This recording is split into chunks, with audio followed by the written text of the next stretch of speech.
Gaur tokatzeana, laugarri buruz pizkatxo bat hitz egitea, halako kata baten eta egon ginen gurutzetako kulturretxean, eta, beste askotan bezala, Sergio joan zen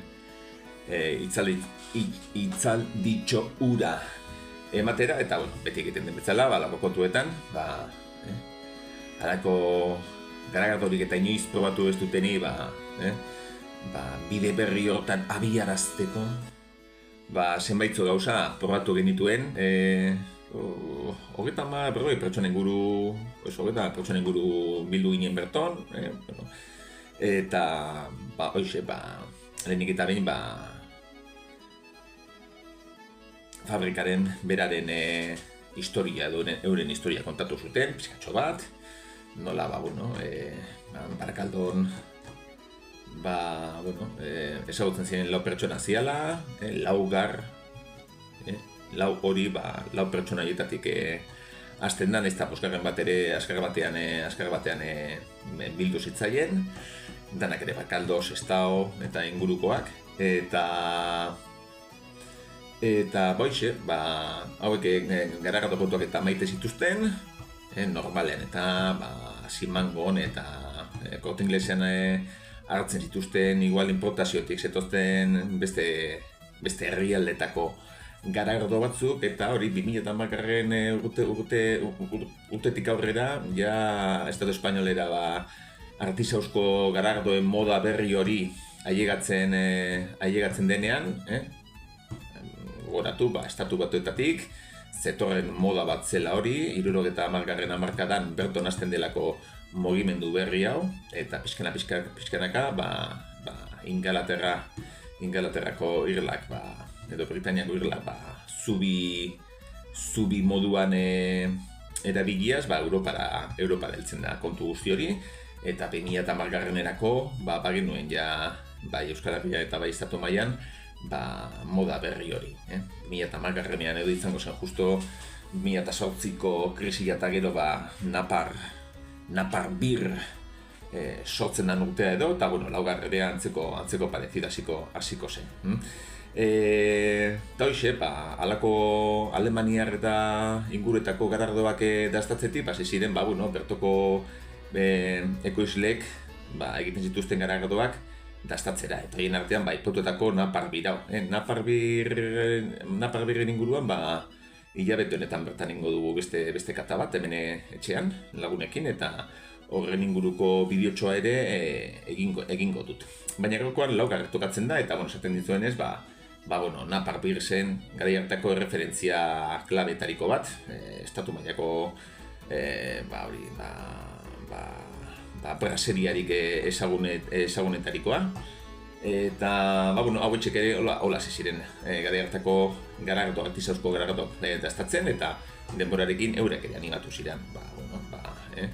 Garaje kontuak eta egiten, eta berton, lako medio rudimentario batzuekin hasi ziren garagardoa egiten, eta gero pixkanaka, euren teknika eta ezagutzak hobetuz joan ziren. Eta lako baten atza badirudi Bartzelonara joan zirela Bartzelonan izan da beti olako kontuetan, eta lekurik esanguratsuena, eta berton egiten zen estatu mailako feriarik garrantzitsuena garagardo kontuetan Bartzelona egiten da, eta bastak perguina den, garai hartan ere hauek Bartzelonara joan ziren bertoko feria garrantzitsu batera. Han, Holandatik edo zetozen beste tipo batzuk ezagutu zituzten, eta garai hartan bertan bertora eraman zituzten beste feria, nazioarteko feria batera. Eta, hantxe, kritika oso nahi jaso zituztenez, eta babesa handia, eurak ere, euren fabrika txikila jartzeko intentziakin hasi ziren, eta azkenean, bai laboralaren prestamo bati eskerrak, ze laboral kutsaren propagandan eta agertzen zen garai baten laugar, nola laboralak ekonomikoki lagundu zituen eta eurak fabrika jartzea lortu zuten, eta fabrikari gordesolan ezarri zuten, eta gaur egun ere, jarraitzen du egoten. Eta, pantxasi ziren, gure laugarreko lagunak garagardo egiten eta handik gutxira, bueno, lehenengo emaitzak lortzen eta, bueno, esan beharra dugu, aspaldinanik laugar estatu mailan erreferentzi bat dela, batez ere garagardo ilunetan edo stout itxurako garagardoetan, ni hemen ezagunena ez daukat, nire sakristia propioa daukat hemen,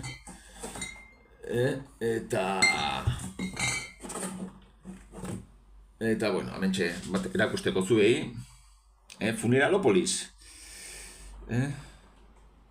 Laugarrek ateratzen dituen beltzarradetariko bat, hau gainera, bueno, hemen jartzen du consumo preferente antes del 11 de 2023, beraz, 26an gaude, garagardo hau aterazanetik, lote ez dakit noizko izango den, baina garagardo aterazanetik, pasatuko ziren 5 bat urte, eta badakizu hauek ere, hauek bai gorde ditzakegula etxean, ze hauek ez dira kaltetzen.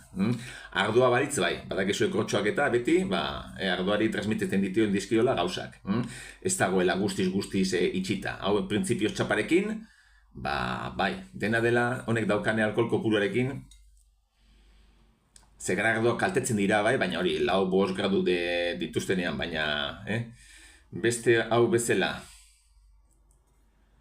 jartzen du, beste hau bezala, 10-etik gora alkohol dutenean, zai izaten da, kaltetzea. Bueno, eta hemen kotillo bezala baditugu zenbaitzo gauza, Jesus, jartzen da honek, hori, Russian Imperial Stout, 10 gradukoa gehiago izango zuela uste nuen. Eta hemen atzen ikusten duzuenez, lehen aipatu dugun Napar Beer, hemen Napar BCN jartzen du, eta izango dugu Napar Beerrek egin duen bide osoari guztiz, neko korapilatxua eta kulebro jantzekoa delako, malte, hau da Belgikako edo beste garagardotegi bat edo braseria bat eta laugar bera. Bueno, hau da dituztenen artean referentzitako bat, naizta nirik gehien gustatzen zaizkidanak, pixkote tobaritzen zea jarritzen duten adian, eta hemen beste bitxikeri, aurrera estanitza eta Black Fundra. Bueno, esaten danez 5 urte,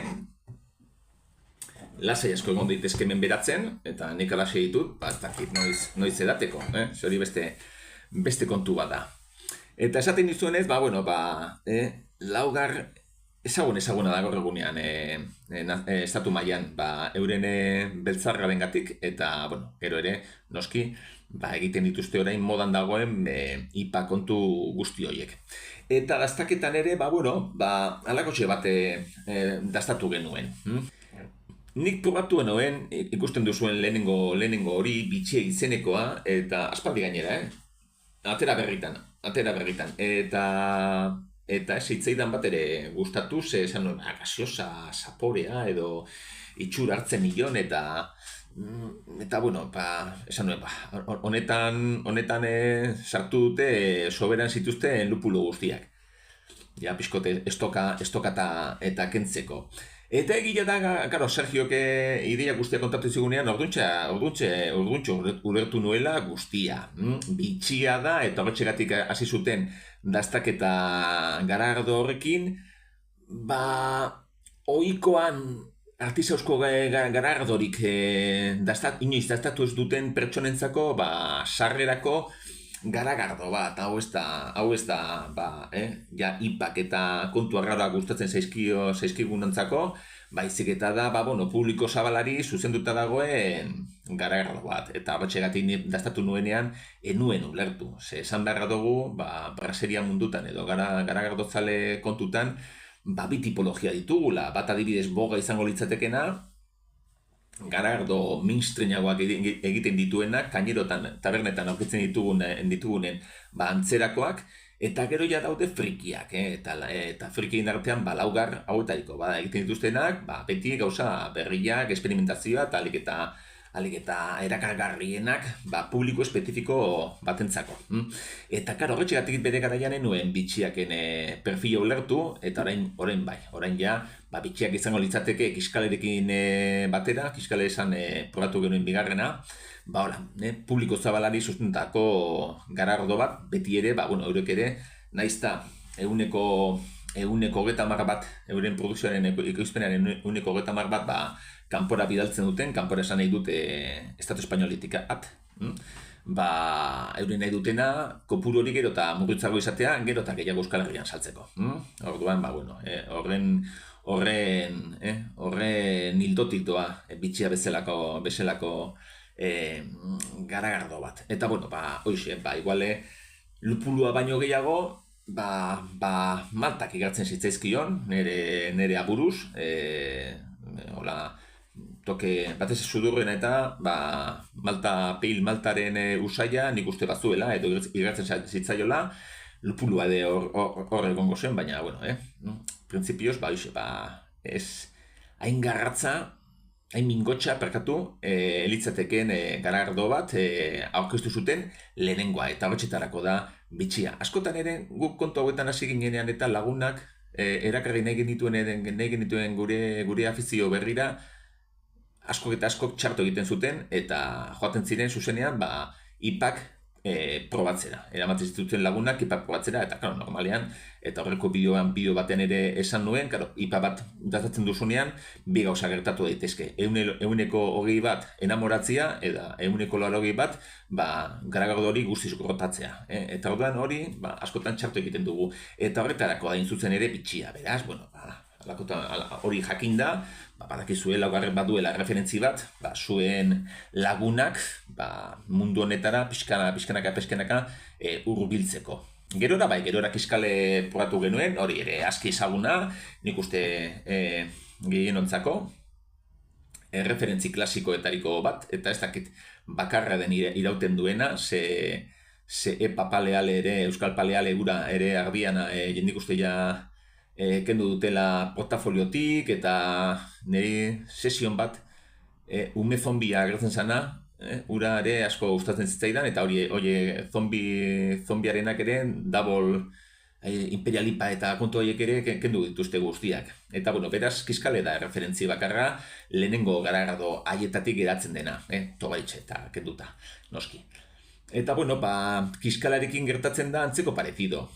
Hemen, penintxula iparraldean, bai Galiziatik Euskal Herrira, beti izan dugunez, iguale Andaluzian eta ez zuten beste garagardo kultura bat, hemen estilo alemaniarrak eta mantendu egin ziren ein handi batean, eta mantendu egin ziren esan dut oro lujo hori buruz ari nago hitz egiten. Garagardo gorriskak edo marroiskak, oro lujo hemen Bilboko fabrikaren eraginez, 80. hamarkadara arte mantendu ziren, eta nik ere ezagutu izan ditut Lutxanako jaietan, baina printzipioz gari hartarako fabrika etxita zegoen nik uste 82an edo itxu zuten, eta ez dakitze ze demontre izango zen ura. Baina, txigortutako garagardoen inguruko gustua mantendu izan da Euskal Herrian, nik uste penintxule iparralde guztian ere, Hijos de Riberaren Estrella Galiziak ere gutxi gora bera perfil hori mantentzen du, alkohol gehiago dauka hegoaldean egiten diren garagardoak baino, eta hortxegatik ere, hemen Euskal Herrian, oraintsu bertan asko edaten den, naizta, printzipioz, ez dakit nik oso, niretzako ez den oso garagardo ona, Hijos de Riberaren Estrella Galizia. Kiskal izango litzatekena da, hori, askotan esaten dutenez, 1906 bat, edo Boldan bat, hori da. Hemen ere, tostada hori, badakiku tostadak tostatu egiten zaituela, moskoto egiten duela kainerotako zurbilak baino, edo rubiak baino, eta orduan hori esan nahi du alkohol gehiago duela. Eta kiskal ere, bide hori jarraitzen du. 7 graduko brown ale antzeko bada, beste bideo baten ere aipatu nuen nola Zanbiko garagardo kataratakoan. Kiskaleren perfila, Inglaterrako brown ale bat baino gehiago, Belgikako garagardo ilun batena izango litzateken. Eurak ere kiskale mainstream garagardo bat izango balitz bezala erabiltzen dutela, Boldamaren sustitutoa izango balitz bezala. Jendearentzako, gorputz gehiago nahi duen jendearentzako, gorputz gehiagoko garagardo bat, eta alkohol gehiagokoa, orduan hortxe kiskalen aurkitzen dute euren gustuko erreferentzia laugarrek eskaintzen dituen artean. Hori noski, hemen alboan ditudan beltzarra da horiek kenduta.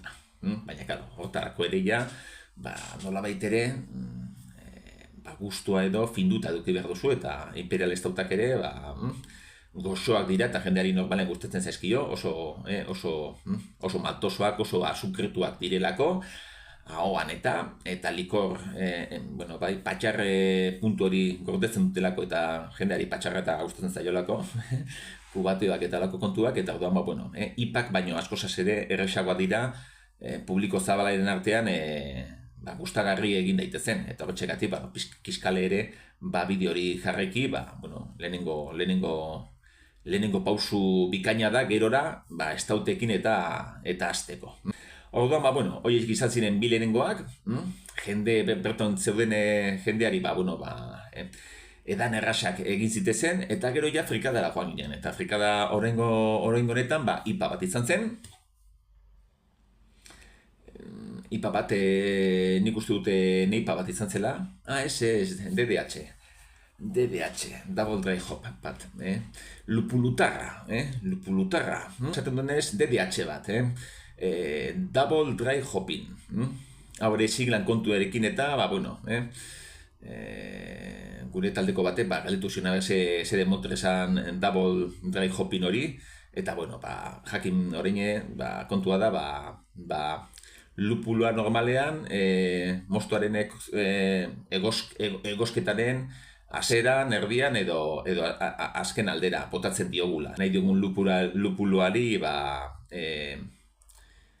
garagoaren babeserako partikulak erantzi, mingotxa erantzi edo sudurreko usaia erantzi. Eta orduan, egosketaren azkenengo aldera botatzen badiogu lupula horren normalean, usainan emango digu gehiago. Lupuloa daukana erakargarria da, sudurreko kontua, halako usai tropikalak eta ateratzen dituela. Eta orduan, hori gero eta gehiago lortzeko, azken asmatu zutena esan, zuzenean, infusio bat izango baliz bezala, behin garagardoa amaituta, egosi eta gero, behin garagardoa amaituta, infusioan lupuloa sartzea. Harik eta busain gehiago ateratzeko. Eta horrek ere badauka relazioa laten erabilpenarekin, latetan egia da, ez dela, usai hori ez dela joaten hortxe gelditzen dela, bai eta urte baten edukita lata bera. Eta orduan, hori probestuz, hasi ziren infusio guzti hauek egiten, alik eta garagardo hori aromatikoenak lortzeko. Eta dry hopping hori hoxe da, ezta? Azkenean infusionatzea garagardoa lupularekin. Eta double kontua, azkenean, boltama bezala, doble malta. Zer da doble malta? Doble malta izan daiteke edos. Beraz, doble malta hori kontu bat. Merkadoteknia kontu bat da aspaldianik, eta, artisauzko garagardoetan ere, esan beharra dugu alako terminoek, hildo bera jarraitzen dutela. Merkadoteknia hutsa dira, eta berez ez dute esan nahi handirik. Eta hori ere, artisauzko garagardo munduak ere, txarto egiten du. Eta hauek ere, nolabait ere ikusten da, esnobismo puntu horretan ere jauzi direla. Merkatu kontua dira, eta saldu beharra dago, eta hori dauka txarra kapitalismoak. Azkenean, gure ideiak pervertitu egiten ditugu negozioaren onerako. Eta laugarren noski, negozio bat da, eta kontu hobetatik, ez dakite lau pertsona, edo zenbat bizi diren, ez dakit guztiak, edo haietariko zenbaitzu, baina, hauek, hortan lortu izan dute, euren bide profesionala jorratzea. Beraz, pejon deiela, Sergio berak esaten zuen, baten batek esan izan balite bere garaian garagardoa egitetik biziko nintzala, kontxo, hori ez dago txarto. Hoxe. Eta, lupulutarra azkenean, egia da, jendeari, batzuk, atzera egingo zutela gero gainera Sergio galdetu egin zuen, zenbat pertsonei gustatu zitzaien garagardo bakoitza. Eta, han justo frikiak zeitzu ginen, asmatu erraza zen, lupulutarra aipatu zunean, eskua altxatu genuen 6-8 pertsona, horiek ginen, laugarra ezagutzen genituenak eta holako garagardoak eta ezagutzen genuenak. Eta hoi ikusten zen garagardo baten eta beste bien arteko diferentzia. Eta gero jendeari eta nik uste gehiena bitxeak gustatu zitzaiela, azkenean ere bitxeak graduazioz eta gutxiago dauka, igual kiskale jende askoren zan nahiz eta gustoko izan, igual alkohol gehiegi izango zuen, eta jendeari normalean lako garagardo freskagarriak eta meheak gustatzen zaizki. Erduan, Aretxek eraman zuen botorik gehien. Honrate laugarren inguruko kontutxo guztiak, urrena napar bier eta Aretxekin izango dugula kulebroi luzea hitz egiteko. Urren artio! Ardo gorri naparra, ardoriko berena, ardo